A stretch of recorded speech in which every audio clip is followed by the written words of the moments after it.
Mula sa 702 DZAS, Agapay ng Sambayanan.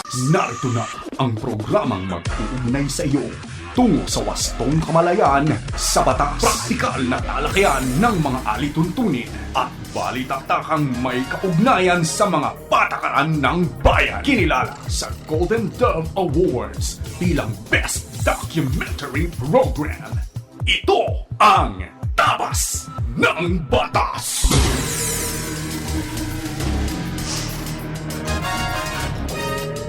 Isang magandang Sabado na umaga sa iyo na nakikinig sa anumang bahagi ng Pilipinas, Luzon, Visayas, Mindanao at sa iba pang bahagi ng mundo. Maraming aga sa inyo namin nakikinig dyan sa Bicol Region sa pamamagitan ng CARE 104.3 The Way FM. At yan din sa Zamboanga City na nakikinig naman via 1116 DXAS Radio Comunidad. Buenos Dias! At magandang umaga rin sa ating mga tagapakinig sa 1062 DXKI, your friendly voice sa Coronadal City. Gayon din sa 1197 DXFE Davao, maging sa mga naririto sa Metro Manila na walang sawang nakatutok tuwing Sabado na umaga, happy listening po sa inyo. Kami ang inyong mga kakampi sa batas. Ako po si Atty. Chona Cruz Gonzales. At ako naman po si Attorney Jeremiah Belica. Ito po ang iyong programang Tabas ng Batas. Dito lamang po sa 702 DZAS FEBC Radio TV. Miyembro po tayo ng KBPO, ng Kapisanan ng mga Broadcaster ng Pilipinas. At napakikinggan at napapanood din po tayo sa ating Facebook at YouTube channels sa 702 DZAS FEBC Radio TV at sa Channel 185 po sa Signal TV sa pakikipagtulungan po ng GCTV. Sinasamahan din tayo ngayon ni Absidi Ferrer, ang ating Prodtech sa sila Benjo Morano, Reggie Villena, Nathaniel Peralta, Jonathan Reyes, Art RTV na sina Eileen Valdez, Wenmark Balatucan, Angelica Kalayag, Raymond Paner, gayon din si Minka Tiangco at mga kasama natin dyan sa Bukawe Transmitter site. At sa punto pong ito ay nais natin pasalamatan ang ating pong mga kaagapay na patuloy po natin nakakapartner sa ministry po ng FEBC. Sa tulong po ng Panginoon at sa inyo pong suporta, 75 years na po natin na ibabahagi ang tama at mabuting balita ng ating Panginoong Hesukristo. Sa mahalagang elemento po ng broadcast ang transmitter at ang ating pong transmitter ay tumatakbo po sa loob ng 25 years. Sa ngayon ay kinakailangan po nating palitan para mas marami pa ang makapakinig sa balita ho ng ating Panginoong Hesus. Kaagapay, samahan mo po kaming suportahan ang transmitter project ng inyong 702 DZAS FEBC Radio TV, Agapay ng Sambayanan. Ipaalam lamang po ninyo ang inyong donasyon ay para po sa transmitter project ng 702 DZAS sa pamamagitan ng pag-message po sa Facebook page ng 702 DZAS FEBC Radio at mag-text o tumawag po kayo sa cellphone number na 0916-296-6620 at ang sabihin niyo po ay Transmitting Signal, Transforming Lives. Okay? So bago ho tayo dumako sa atin hong malitaktakan, ay pagkaing pangkaisipan po muna tayo.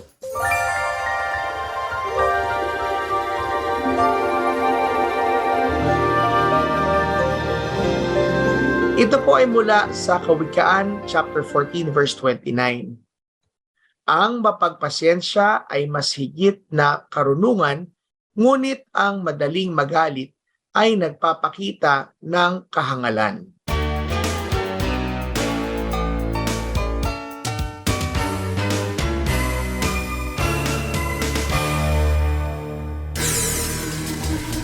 Kayo po ay aming inaanyayahan na makibahagi sa ating diskusyon ngayong umaga. Kaya kung meron po kayong komento, lalo na mga legal na katanungan, maaari po niya ipadala sa atin sa pamamagitan ng ating Facebook page, ang Tabas ng Batas FEBC.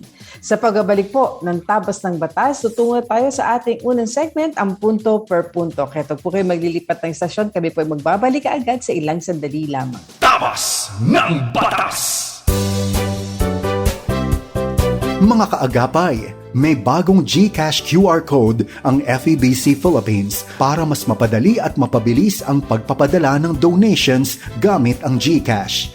Kung hindi pa po kayo pamilyar sa GCash, ito po ay isang mobile app na pwede ninyong gamitin para magbayad ng bills, bumili ng load at magpadala ng pera. At ngayon, mas madali na ring makakapag-donate gamit ang bagong GCash QR code ng FEBC Philippines.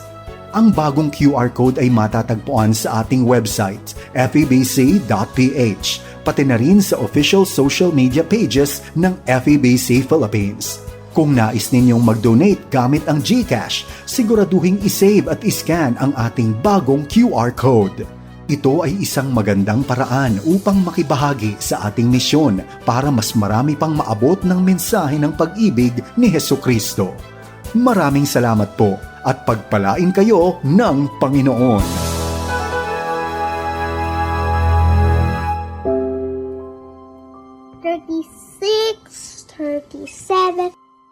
Tapos may isa pa akong ginawa, 38. Ay, ang dami naman. Anak, anong binibilang mo? Mami, wag na po, nakakahiya. Ano nga yun, anak? Kasi po, binibilang ko kung ilan ang mga naging kasalanan ko kay God. Start sa Monday, nung kinurot ko si ate, tapos nakipag-away ako sa classmate ko, si Erica. Tapos, nung hindi ako, nagsasabi po at opo, "Hi mami, ang dami ko na pong sins." Bakit mo binibilang? Baka po kasi hindi na ako ma-forgive ni God. Alam mo ba kung ilang ulit dapat mag-forgive ang isang tao? Ilan po? Sabi ni Lord Jesus sa Bible, magpatawad ka ng 70 times 7. 70 times 7? Parang dami po, mami. Ganyan kabuti ang Diyos, anak. Kahit paulit-ulit tayo nagkakamali, ang forgiveness ni God ay paulit-ulit rin. Hindi po siya nagsasawa? Hindi siya nagsasawa at kailanman ay hindi siya magsasawa. Ganoon kalawak ang pangunawad ng Diyos sa atin. At yan din ang dapat natin gawin sa mga taong nagkakamali sa atin, ang palagiang magbigay ng forgiveness. Ito ang Far East Broadcasting Company Philippines. 75 taong nagpapahayag ng mabuting balita ni Hesukristo. On air, online, at on the ground. FEBC Philippines. Ang bawat tagumpay, Diyos ang nagbigay.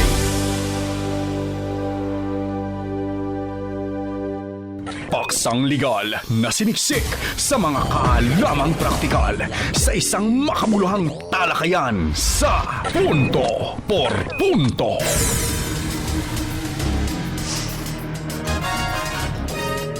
Alright, so tayo po nagbabalik muli dito sa ating programang Tabas ng Batas.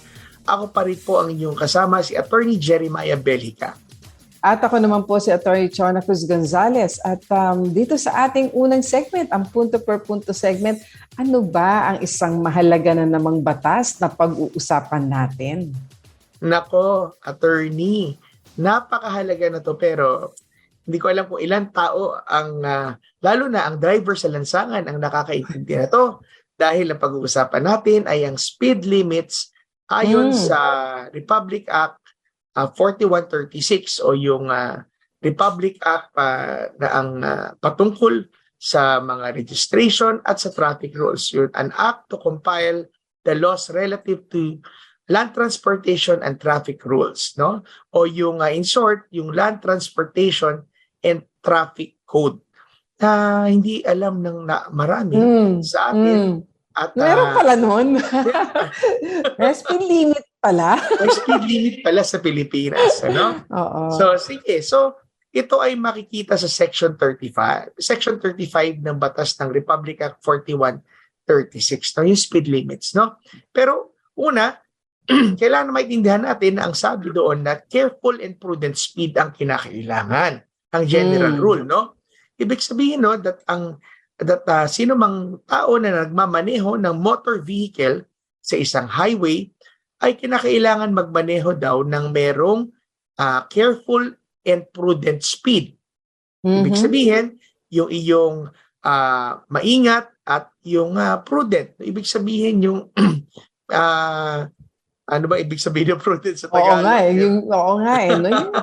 Siguro yung may konsiderasyon ka dun sa Yan, iba oo, ring mga kasabayan mo sa lansangan, meron Yan. kang pag-iingat na ginagawa, dahil alam naman natin, lalo na sa mga nagmamaneho na, at lalo na yung mga pampublikong sasakyan, yung buhay ng mga pasahero, nakasalalay sa, di ba, kanilang pagmamaneho.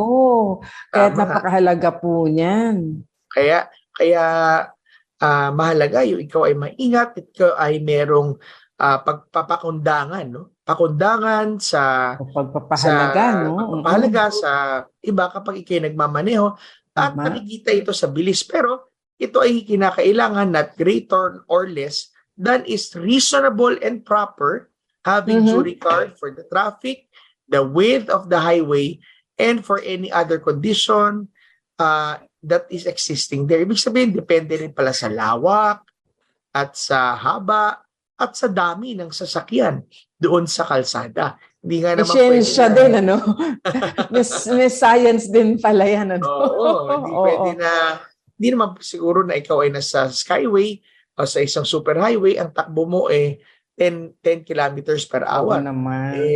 Konsiderasyon naman nandun sa likod. So, syempre it's always a case-to-case basis, pero ang sabi nga dito, that no person shall drive any motor vehicles upon a highway at such a speed as to endanger the life, limb, and property of any person, nor at a speed greater than will permit him to bring the vehicle to a stop within the assured clear distance ahead. Ayan.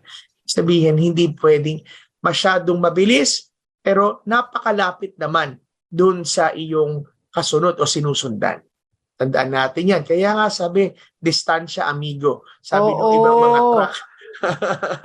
Kasi pag nagkaroon ka ng pagkakataon na pumunta sa ibang bansa, hindi ba napapansin din natin yan na merong talagang distansya, doon sa pagitan ng dalawa o higit pang sasakyan. Dito kasi sa atin napapansin natin, pag nagbigay ka ng kaunting puwang, medyo nasisingitan ka Di ba? Oo, yun ang kaibahan. Pagka pumasok po sila at kayo ay siningitan at nagabanggaan po, yung sumingit ang may kasalanan kung kayo po ay nasa tama naman inyong tama ho inyong dako. So doon na tayo siguro sa mga speed restriction sa iba't ibang mga kalsada. So subject dun sa provision ng nung sinabi nga natin kanina, ang bilis ng isang sasakyan o motor vehicle ay hindi dapat lumagpas sa mga sumusunod, Sa isang open country roads with no blind corners, ibig sabihin not closely bordered by habitation, katulad ng mga highway, alam mo ba, sa isang passenger car o isang motorsiklo, ay 80 kilometers per hour lang pala. Biruin mo yan? Diba? Parang hindi ganyan nakikita natin sa kalsada, at times, sa motor trucks at buses, ito ay 50 kilometers per hour. Ito yung country roads, ibig sabihin ito yung mga highway na tinatawag. Pero, of course, doon naman sa mga through streets o yung tinatawag na mga boulevard. Kaya, meron pala tayong mga naririnig. Iba pala yung highway, iba yung boulevard, na kung saan clear ang traffic at walang mga blind corner. Ibig sabihin, mga corners na hindi natin nakikita, ay sa mga passenger cars at motorcycle, alam mo, 40 kilometers per hour lang pala. Piruin mo yan. At sa mga motor trucks at buses, 30 kilometers per hour. Parang di yata natin nasusunod. Oo nga yun nga Parang, marami to rin ang paisip, parang meron palang ganyan, On the city and municipal streets, ayan, yung mga streets na ito, at with light traffic, ibig sabihin, may mga sasakyan, pero hindi naman sobrang dami, when designated as a through streets for passenger cars and motorcycle, 30 kilometers per hour. Yan, ito yung mga municipal streets na tinatawag siguro pag ikaw ay dyan sa malapit sa mga city hall, sa paligid, 30 kilometers per hour. At kung ikaw ay motor truck at buses, 30 kilometers per hour. Kung ito naman ay crowded streets, approaching intersection at blind corners, passing school zones, passing other vehicles which are stationary, or for similar dangerous circumstances for passenger cars and motorcycles, 20 kilometers per hour lang. At sa mga truck naman at mga bus, 20 kilometers per hour din. Ito yung, kaya pala hindi pwede ikaw ay humaharurot kung saan ay napakasigip ng kalsada. Yan, okay? Pero meron bang mga exemption? Meron din naman mga exempted. Siyempre, katulad ng sino? Ang mga doktor na kung saan ay kinakailangan mag-responde sa emergency calls. No? Yung mga driver ng mga ambulansya papunta sa lugar na aksidente at iba pang emergency.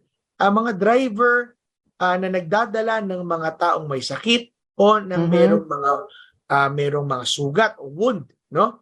Na may kailangan ng emergency treatment papunta sa ospital, clinic at sa iba pang mga pagamutan. Siyempre, ang mga driver of a motor vehicle belonging to armed forces while in use for official purposes in times of riot, insurrection at invasion. Ayan. Ang mga sino pa? Ang mga driver ng mga vehicle kapag siya ay in pursuit ng isang kriminal. Ayan. Hinahabol mo sa krimen. Okay. Sino pa? Ang isang law enforcement officer who is trying to overtake a violator of traffic law. Siyempre, hinahabol mo yung overspeeding, dapat mas mabilis ka sa overspeeding. Oo nga naman. And finally, no, the driver officially operating a motor vehicle of any fire department, providing that exemption shall not be construed to allow unless or unnecessary fast driving of drivers which are aforementioned. Ibig sabihin, yung mga bumbero na rumiresponde naman sa mga sunog. Ayan. So, alam natin, alamin ho natin yan sa Section 35 ng RA 4136 o yung atin hong tinatawag na Land Transportation and Traffic Code para po sa ating papapaalala ng mga speed limits sa ating mga kalsada.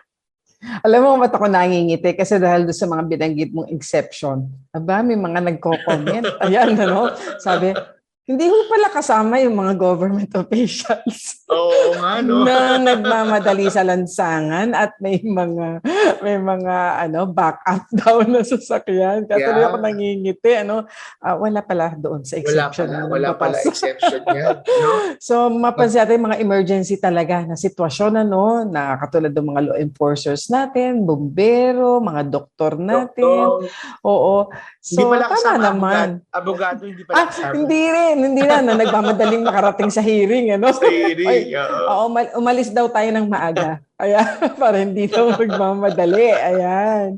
So, importante, kasi minsan nakakaligtaan natin yung mga ganyang, kala natin simpleng bagay kasi, pero napakahalaga, ba't ba merong ganyang ibinibigay sa atin ng batas na panuntunan, na kailangan sundin natin sa lansangan. Kasi nga po, mahalaga dahil sa ang ating mga sakay-sakay, doon sa ating mga either private o public vehicles, syempre mga tao yan na may buhay yan na hindi po natin maaring ipagsapalaran ang kanilang mga buhay dahil lamang doon sa pagmamaneho at hindi pagsunod, di ba? Pagmamaneho ng walang sabi mo kanya walang pakundangan, at doon naman sa mga hindi sumusunod sa batas trapiko.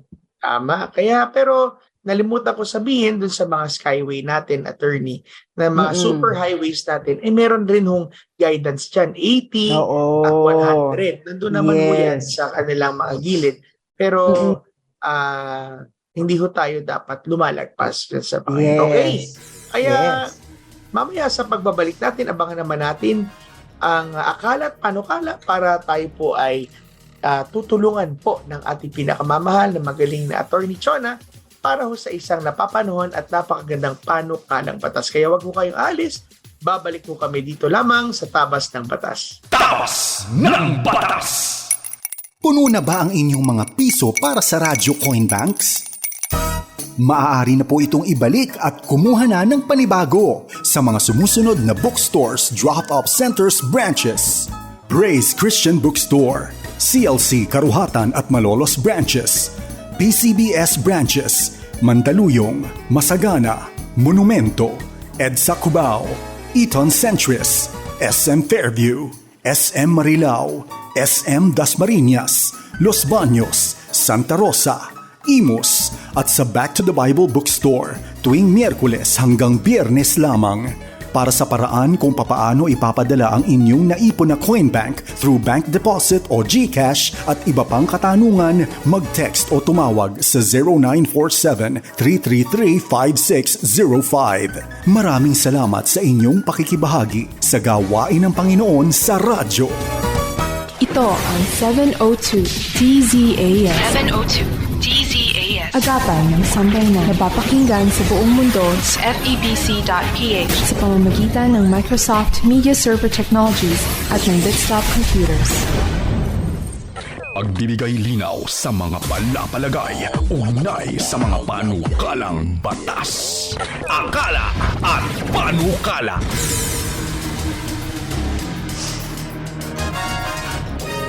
Alright, so tayo po'y nagbabalik muli dito sa ating paboritong palabas tuwing Sabado, ang Tabas na Batas. Ngayon ay dadako na po tayo sa ating akala't panukala. Attorney, ano ba ang ating pag-uusapang panukalang batas? Isa pa rin napapanahon na ipinapanukala kasi limang kaila sa atin nasa panahon na tayo ng ng tag-ulan, kung kaya't marami na naman tayong mga kababayan na nakaranas ng pananantala nitong mga bagyo na ito, at dahil riyan ay meron nagpanukala patungkol sa pagtatatag ng mga evacuation centers in every city and municipality. Ito ay ang Senate Bill 2143. At sabihin ng iba, hindi ba meron na tayong mga evacuation centers? Meron naman, pero hindi pa nga lamang sa lahat. Kung kaya't marahil ay nais na gawing institutionalized ito ng mamabatas natin, ibig sabihin na magpatuloy sa paggagawa ng ganitong at pagkapatayo ng mga ganitong establishmento, at ito ipagpatuloy hindi lamang sa administrasyon ngayon kundi maging sa mga susunod pang panahon, at binanggit niya rito sa kanyang explanatory note that the Evacuation Centers Act, itong kanyang pinapanukala, aims to construct and maintain an evacuation center in each city and municipality that is fully functional, safe, and equipped. This is to provide immediate and temporary accommodation for people who have been evacuated or displaced from their homes due to disasters, calamities, or other emergencies such as typhoons, floods, storm surges, droughts, earthquakes, tsunamis, volcanic eruptions, and other geotectonic phenomena, as well as fire, the outbreak of illnesses and diseases, and armed conflict that present imminent danger to life and property. So, maraming mga sitwasyon talaga na nangangailangan minsan na yung mga bahay ng ating mga kababayan lilisanin muna nila sandali, at lumipat sila sa mas ligtas na lugar, at ito nga yung tinatawag nating evacuation centers. So, ito ang tinatawag na Evacuation Centers Act, at ano ba ang pinopropose dito? Ano ba yung pinapanukala? So, on Section 3, sinasabi nga yung pagtatatag ng mga evacuation centers. So, ito daw ay sa bawat syudad at munisipalidad sa buong bansa which shall provide immediate and temporary accommodation to people. So, nabanggit na kung ano-ano yung mga sitwasyon na kung saan maaaring madala ang ating mga kababayan sa evacuation centers. Ngayon, ang pangunahing ahensya ng pamahalaan na siyang mangunguna sa pagtatatag nitong mga evacuation centers ay, of course, walang iba kundi ang DPWH.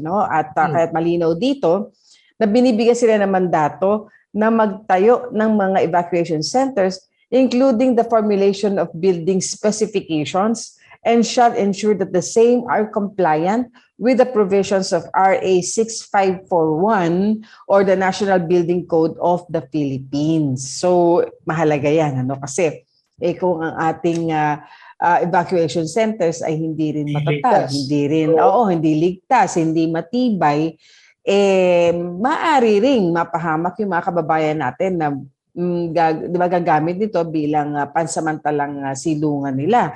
Kaya sabi rito, yung existing structures daw, kasi nga meron namang evacuation centers sa ibang lugar that can meet minimum requirements or can be upgraded to effectively serve as evacuation centers may be designated as such according to the needs of the local government unit. So, siguro iba dyan, baka kailangan ng i-retrofit dahil siyempre matagal na rin panahon nung sila ay pinatayo, bibisitahin din yan, i-check pa din yan, at pagtitibayin kung kinakailangan.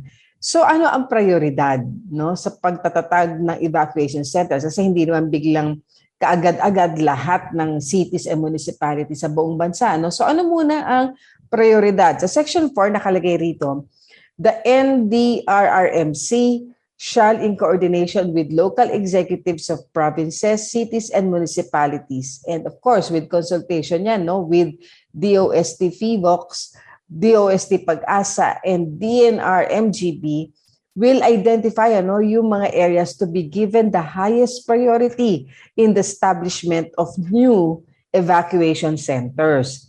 So pag ito daw po ay na-determine na laman na ng NDRRMC at ng mga LGUs, ang NDRRMC shall make a priority list of LGUs needing evacuation centers, using a prioritization criteria that takes into account the coping capacity of LGUs, their susceptibility, exposure, and vulnerability to hazards. Mahalaga yan, kasi nga, merong ibang lugar na mas prone, let's say for example, to flooding, to landslide, at ito yung mga isang bagay, isang criteria na titingnan para masabing, prioridad itong lugar na ito para magkaroon sila at patayuan ng mga evacuation centers. So, upon the determination, so meron na tayong priority list, at after ma-determine na ito, ay magkakaroon na tayo ng iba pang pagtingin sa mga factors determined by NDRRMC. So, hindi lamang daw susceptibility and vulnerability, may ibang bagay pa. So, i-specify daw ng NDRRMC ang timeline and annual targets, including appropriate budgetary requirements. Kasi alam naman natin, di ba, attorney, na syempre kailangan ng budget nito kasi syempre ang structure na ito yari naman sa mas matibay na mga materyales, kung kaya't syempre yung halaga nito mas mataas kaysa kung iyan ay makeshift lamang na mga structures. Kaya't titingnan dyan ang mga requirements ng budget para riyan in relation to the establishment of evacuation centers in priority areas and high-risk communities. Priority should be given to areas of the country that are identified by the NDRRMC as disaster-prone. Gayun din yung financially incapable of establishing their own evacuation centers kung hindi nila kaya. Kasi meron tayong mga tinatawag ng mga third and fourth municipalities and di ba, mga lugar na hindi kaya ng budget nila. Kaya't maaari ito ay maging prioridad. At yung daw mga walang existing na evacuation centers na construct na ang national government, priority sila. So, of course, andyan ang mga requirements katulad ng location designation. It must be strategically located in the community. Siguro, isang lugar na kung saan maraming mga barangay ang makikinabang. It must be a safe distance from large trees or structures where hazardous materials are used. It must be near a health facility. It must be located on geotechnically stable land to avoid risk of landslides or exposures to potential landslide of adjacent lands. So, kaya kailangan ng DNR MGB dito, di ba? Kasi aaralin mo rin, hindi naman basta makapagtayo lang evacuation center. So, gaano ba katibay, hindi lamang yung structure, kundi yung pagtatayuan nito. So, it must not be located within school premises or near military base camps or camps of insurgent groups or power plants or factories and other areas where the occurrence of human-induced disasters are very high. So, kailangan naman doon natin itatayo sa ligtas na lugar din. Availability of the following in the immediate vicinity like helipad and parking areas for emergency and other vehicles, allocated area for additional portable toilets, storage tanks for potable and non-potable water, storage area for food and non-food items, and safe shelter for livestock. So kasi marami tayong kababayan na kaya hindi makalikas kasi inaalala yung mga alagang hayop nila, lalo na nga yung pangkabuhayan nila, hindi ba? So, napakahalaga na ito pala sa evacuation center, maglalaan din ng ganitong mga lugar. So, of course, nandiyan din structural and building capacity na kinakailangan, suitability ng premises, amenities and accessibilities, at maging yung role ng NDRRMC ay lalo pang binigyan ng diin dito sa panukalang batas na ito kasi nga sila yung National Disaster and Risk Reduction Management Council kaya ito ang Evacuation Center Act na ipinapanukala kaya ano ang masasabi mo dito sa panukalang batas na to? I think napakaganda na to, attorney, kasi magkakaroon din ng standard ng ating mga evacuation centers talaga. No? At bilang standards, I'm sure meron sila sinusunod dyan, pero ito'y mabibigyan ng toon at pansin kasi sa isang bansa na katulad ng Pilipinas na dinadalaw ng hindi lang isa, dalawa, tatlong bagyo kada taon, tapos at the same time, nandun pa tayo sa tinatawag na Ring of Fire na kung saan ang kapaligiran diyan sa Pacific Ring of Fire ay susceptible din sa iba't ibang mga lindol, pagsabog ng bulkan. So mga natural disasters At ito ho ay kinakailangan dahil hindi lang po ito makakatulong na maging siguraduhin ang kaligtasan ng ating mga kababayan, pero tuturuan din tayo mas maging handa sa mga oras ng kalamidad.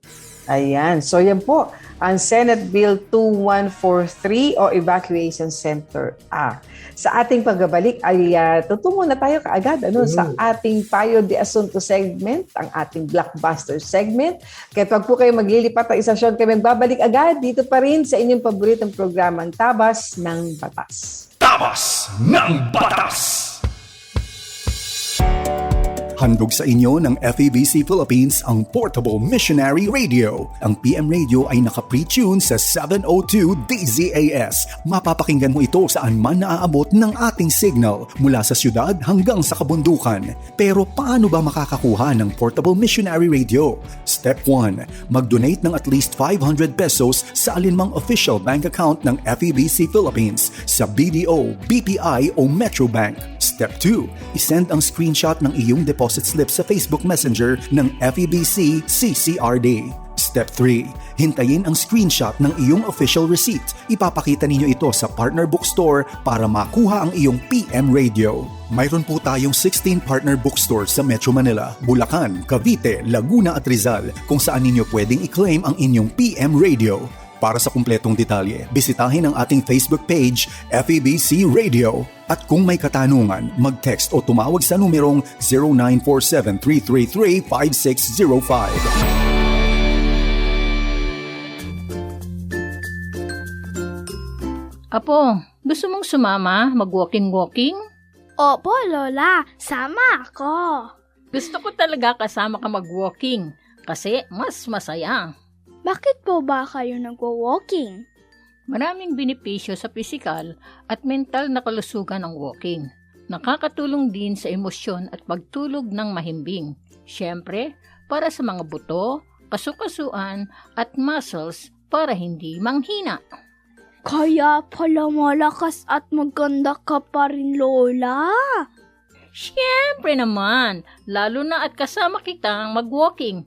Sasabayan pa natin ng kanta. Walking with Jesus, walking every day, all along the way. Walking with Jesus, walking with Jesus along. Ang paalalang ito ay hatid ng 702 DZAS, FEBC, Radio TV. Nagpapatuloy sa ika-75 taong pagsasahinpapawid ng mabuting balita ni Kristo. Ito ang Far East Broadcasting Company. Sumasa inyo sa 1143 DZMR Santiago City, Care 104.3 The Way FM Legazpi City, 702 DZAS Mega Manila, 98.7 DZFE Metro Manila, 106.3 DZRK Quezon, Palawan, 1233 DYVS Bacolod City, Up 987 DYFR Cebu City, 97.5 DYFE Tacloban City, 1116 DXAS Zamboanga City, 103.3 The New J Cagayan de Oro City, 106.9 DXGR Cotabato City, 1062 DXKI Coronadal City, 1197 DXFE Davao City, at online sa Pinoy Connection at Now XD. FEBC Philippines. Ang bawat tagumpay, Diyos ang nagbigay.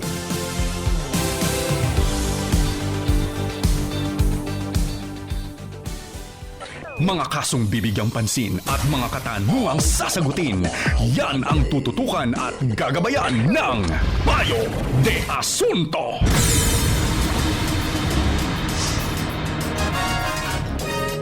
Alright, so tayo po ay naririto na sa ating blockbuster segment na Payo de Asunto, na kung saan susubukan po namin ni Attorney Chona na sagutin ang inyo pong mga katanungan. Sige, Attorney. Ayan, pakinggan natin ang unang katanungang ipinadala sa atin.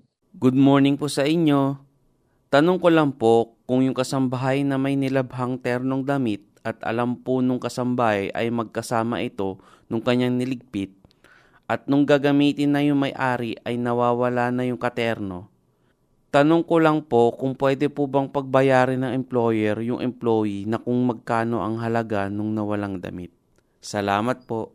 Ayan, ito ay may kinalaman sa isang kasambahay na may nilabhan daw na ternong damit. Kaya lamang, nung gagamitin na nung may-ari, nawawala na yung katerno nung damit niya. Kaya ang nais niya sana pagbayarin yung kanyang kasambahay.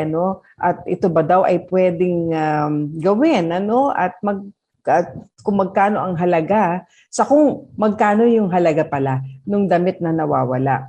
So, syempre, mapapaisip din tayo, teka muna, kailangan nating magkaroon naman din ng due process, tinatawag dito, Kailangan pong alamin din natin, natanong nyo na po ba, saan ba napunta, nakita pa niya, kasi kailangan pong ma-establish muna rin yung guilt naman din ng tao, noong kasambahay, kung talagang siya nga ba ang may sala at siya ba ang naging dahilan ng pagkawala nung sinasabi niyong katernong damit. Kasi siyempre, hindi naman natin maaaring kaagad pagbayarin o panagutin ang sino man kung hindi naman natin ito napagtibay at nasiguro na yun nga ang mayroong kasalanan doon sa pangyayari.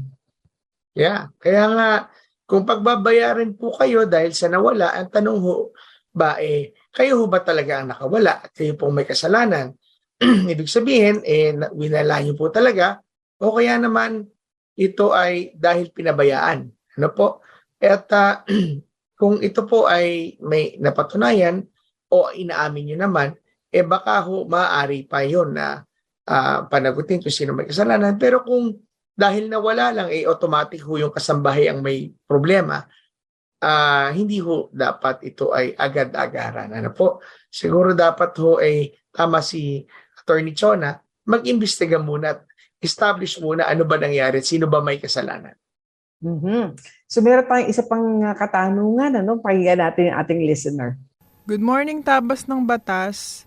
Ang tanong ko po ay about sa copyright sa song, music at images.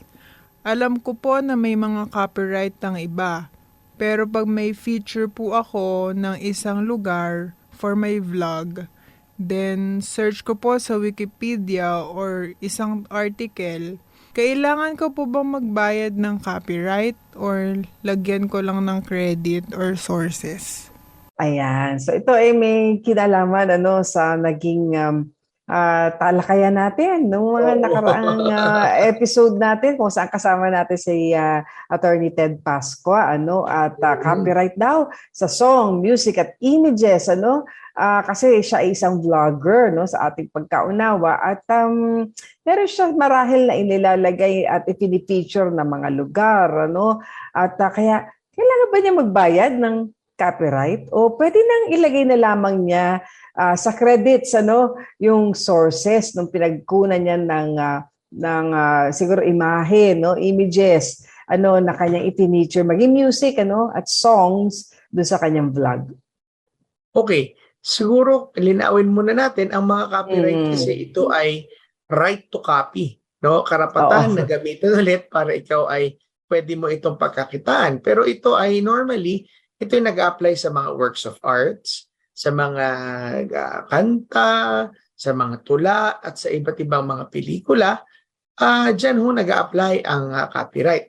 Pero kung ito po ay isa pong general information na nakuha po ninyo kuwari sa Wikipedia at sa dyaryo, ay hindi nyo na ho kinakailangan ilagay po ang copyright sources na to dahil ito po ay general knowledge at hindi ito copyrightable. Pero kung kukuha po kayo ng picture at kukuha po kayo ng, sabi nga, ng isang awitin na ilalagay po ninyo sa inyong video, ay kinakailangan po ninyong magpaalam sa may-ari po ng intellectual property na to sa copyright. Okay? Pero kung news at mga bagay na nangyari sa history at na-search mo ito sa internet, hindi naman ho ito copyrightable. Kaya pwede nyo naman hong gamitin yan.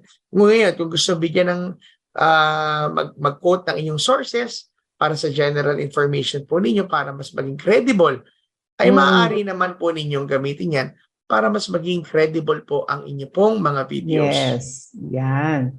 So bigyan daan natin ng isa pang katanungan. No? Sabi niya, hindi po kami kasal, ngunit may 5 anak. Nakapagpundar po ang partner ko ng bahay, ngunit sa akin ang pwesto ng bahay. Ni-renovate po, kumbaga. Gusto namin maghiwalay, pero gusto niya ibenta ang bahay para maibalik naman daw yung kanyang ginastos. Pero hindi ako pumapayag dahil para sa mga anak ko na po iyon pagdating ng panahon. Ano ba ang aming karapatang mag-iina? Sobrang bigat na po ng kalooban ko. So maging hindi sila kasal, ano, attorney, gusto lamang natin banggitin na meron sinasabi ang batas patungkol sa ganyang pagsasama ng mga hindi naman kasal, ano, at ano ba ang gumagabay ano na batas doon sa kanilang mga ari-arian kung sila ay nakapagpundar during the time na nagsasama sila bagamat hindi sila kasal. Alam naman natin na iyan ay tinatawag na co-ownership, ano, na kung saan ay pareho silang may karapatan doon sa kanila ipinatayong bahay hanggang doon sa halaga ng kontribusyon ano na naibigay para sa pagpapatayo ng bahay na yon. Alam mo, magandang pag-usapan din talaga nilang mga kasi sila ay magulang ng 5 bata ano siguro naman kung maipaliwanag doon sa ama ng bata na itong bahay naman na ito ay para rin naman sa masisilungan ng kanilang mga anak ano hanggang sa mga darating na panahon, baka naman maisip niya na hindi na nga muna dapat pang ibenta at para makuha lamang niya yung kanyang share, ano? At kung hindi ay sa kapakanan ng mga anak, ipaubaya na muna no, yung paggamit ng bahay para sa kanila. Tama. So, yun nga sinabi mo nga, attorney, na ang mga nagsasama, bagamat hindi sila kasal, ay binibigyan sila ng tinatawag pa rin ng right of to be a co-owner. Ayon ito sa Article 148 ng Family Code, no? na kung sinasabi na yung mga properties na kanilang na-acquire habang sila ay nagsasama through their actual joint contribution of money, property, or industry, ay kinakailangan i-consider na ito ay commonly owned o common property nila in proportion sa kanilang mga respective contribution. Kasi baka naitayo naman yan noong mga panahon na sila ay nagsasama. So, in short, hindi ka basta-basta pwedeng paalisin yung bahay. In fact, pwede rin mag-apply dito yung Article 448 ng Civil Code, yung patungkol naman sa builder in good faith. No, na kung saan sinasabi ang isang may-ari ng lupa na kung saan merong naitayo sa kanyang lupa na meron naman niyang pahintulot or in good faith, ay meron lamang siyang karapatan na gamitin o bilhin yung bahay o yung building na itinayo sa kanya. Pero kailangan babayaran niya. O sige, benta mo na lang sa kanya kung gusto niya. O kaya naman, ibenta yung lupa. O sige, hindi ko nabibili yung bahay, bilhin mo na lang yung lupa sa akin. Pero ang sinasabi nga dito, ang may option yan is yung may-ari nung lupa. Pero kung masyadong napakalaki nung halaga nung tinatawag nung bahay kumpara dun sa lupa o nung building, ay hindi mo naman pwedeng ipilit na lang basta na yung building ay i-appropriate na lang basta-basta. Anyway, hindi ho kayo basta-basta pwedeng paalisin. Pero dahil kayo may 5 anak, baka naman, pwede namang pag-usapan nyo na lang. Total, mamanahin naman ng inyong mga anak yan. Yes. So bigyan daan pa natin, isa pang katanungan, sabi niya, kakamatay lang po ng nanay ko, may kotse at bahay siyang naiwan. Yung kotse, nakapangalan sa mama ko, yung bahay naman po sa kanilang dalawa ng tatay ko. Yung tatay ko naman, nakatira naman sa kinakasama niya. Ang tanong ko po, may karapatan pa po ba kami sa bahay at sasakyan? Kasi inaangkin niya po lahat. So, namatay na yung kanyang nanay at of course kami po ay nagpapaabot ng pakikiramay. At pag po kasi namatay ang isang magulang, ang inyo pong karapatan bilang tagapagmana ay kinikilala na ng batas. Gayon din yung inyong tatay. So, ang mga compulsory heirs po na tinatawag natin ay yung naiwan na asawa at yung mga anak. Kaya po, yan ay kinakailangang maisettle. Kung wala pong last will and testament, di papasok po ang operation ng law, no? Yung tinatawag natin intestate succession, kung saan nga po ay kinakailangan gumawa ng isang dokumento, extrajudicial settlement of estate, kung hindi po pararaanin sa korte. At doon po nakasaad kung sino ang mga tagapagmana. In this case, kayo nga pong mga anak at ang inyong tatay na nabubuhay pa. At naroroon din nakasaad ang mga ari-arian na naiwan ng inyong ina. At mula po roon, iyon ay hahatiin.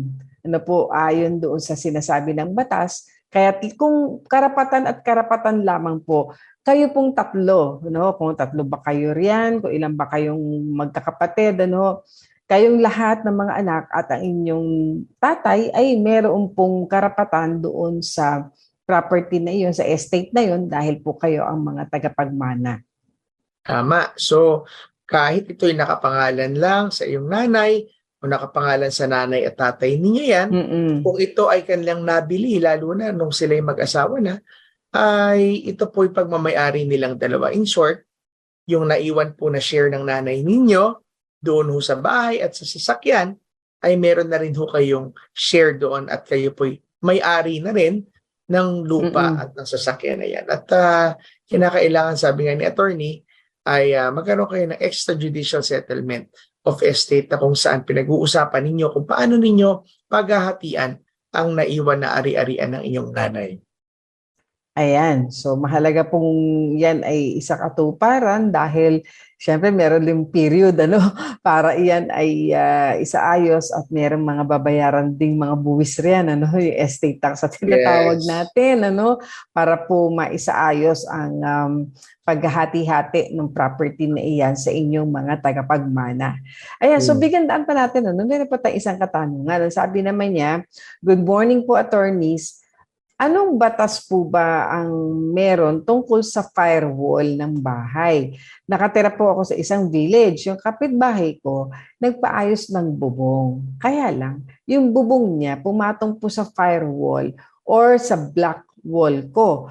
Ano ang rights ko para mapaalis ko yung extended na bubong nila? God bless po. Alam mo, ito madalas to eh. Makikita natin yung mga kababayan natin, hindi sila nag-obserba.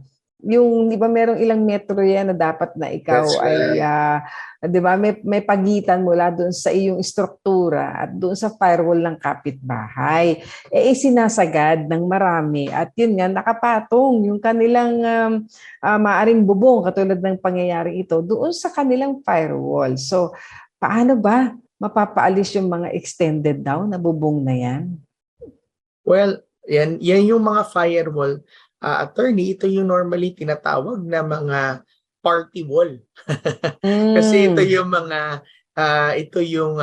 magkapitbahay, isang pader, kalahati ng pader sa kabila, yung kalahati ng pader. Yes. In short, ito yung kanilang nagiging dividing line ng kanilang mga party, kanilang property. No? At kadalasan, co-ownership governs itong pader na ito kasi ito ay humahati sa inyong mga lupain, no? Kaya ang cost ng repairs ng construction ng party wall na yan ay kinakailangan paghatian, pero kung dun sa side mo yan, kailangan ikaw ay gumastos diyan. Ano po? Pero kung ang bubong ay na hindi na ho ito parte noong party wall, ay lumalagpas at kinakain po yung property, ay kinakailangan niyo pong tawagin ang atensyon ho ng inyong kapitbahay, maaaring sa maayos na pagpuna muna, pagpapaalala, pag-uusap, usapang kapitbahay, at kung hindi naman ho, maaari ho kayo pumunta sa barangay para kay siya po ay i-request na mapag-usapan po yan at mapag-ayos po kayo.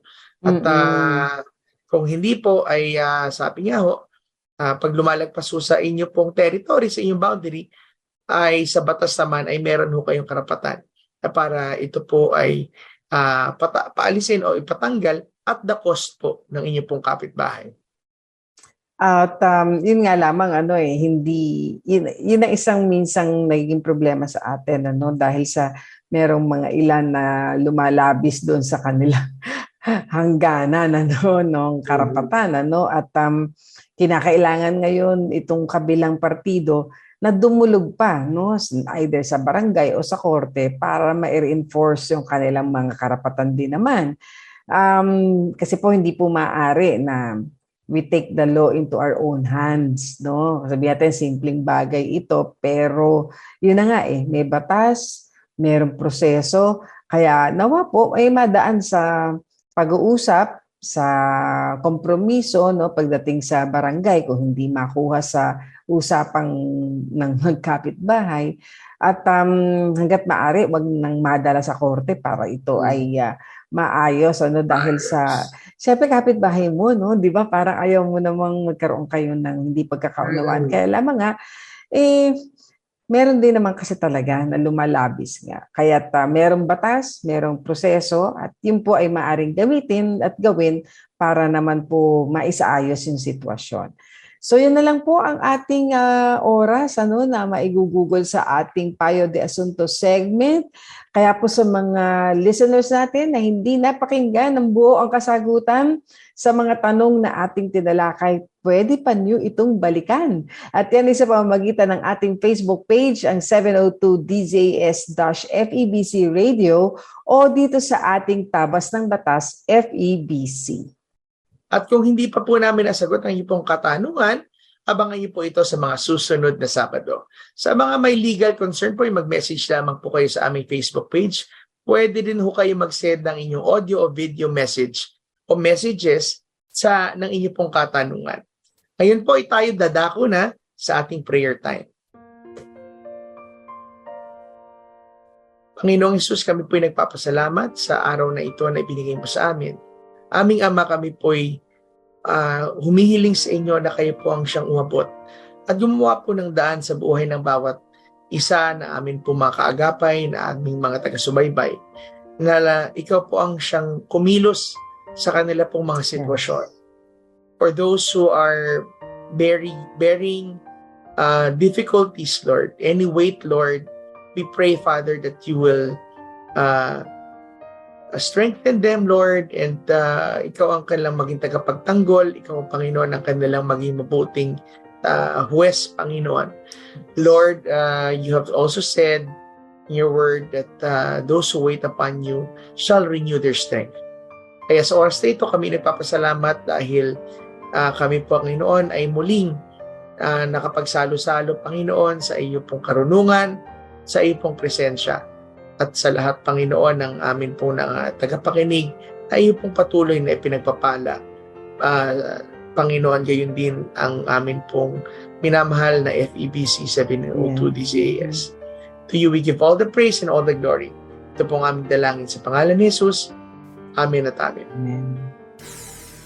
Salamat po mga kaagapay sa mga tumutok sa radyo, sa online via Facebook at YouTube at sa Channel 185 sa Signal TV sa GCTV. Kami po ang inyong mga kakampi sa batas tuwing Sabado ng umaga. Ako po si Attorney Jeremiah Belica. At ako naman po si Atty. Chona Cruz Gonzales na nag-aanyaya sa inyong lahat na samahan kaming muli sa susunod na Sabado sa parehong oras at himpilan maging sa mga social media platforms. Kaya't lagi po nating tatandaan kung uunawain at susundin, kakampi mo ang batas. Nais po namin makarinig mula sa inyo para sa mga kuro-kuro, mungkahi o mga bagay na nais ibahagi sa palatuntunang iyong napakinggan, sumulat lamang sa 702 DZAS, Agapay ng Sambayanan, 1 Corporate Center, 46th floor, Doña Julia Vargas Avenue, corner Meralco Avenue, Ortigas Center, 1605, Pasig City. O mag-email sa dzas info@febc.ph.